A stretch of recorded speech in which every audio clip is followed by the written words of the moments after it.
You need to sit in front of the mirror and ask yourself, am I just throwing tantrums? Am I just being a child? Is this painful? You know what pain is. Doctors will ask you in the hospital on a scale of 1 to 10, how painful is your pain? You should be able to tell. We all know what abuse is. You should know what your spirit can take. If the children of Israel stayed there, they will never know a Canaan, because you will deal with it in a very angry and bitter way.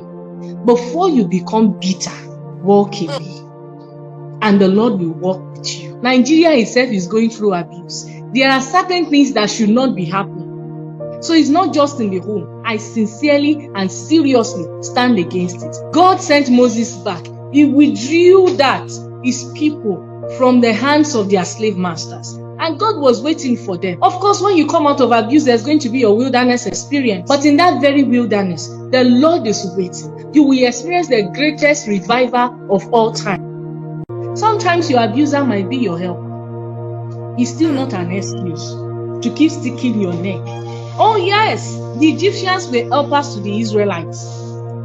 But when they were being abused, oh no, they cried unto God and God heard them. Do you realize that how they escaped, everything that they needed was provided by God? In fact, they had not the chariots and the horses, save for the rod in the hand of Moses. And the Lord was with them and He saved them. So don't you think that standing up for yourself and saying no to abuse is going to make God run away from you? No. Do you remember that when Moses stood up for his people, and eventually in the process, a murder was committed? That is how bad it was, because he stood up against enslavement, against slavery, against abuse.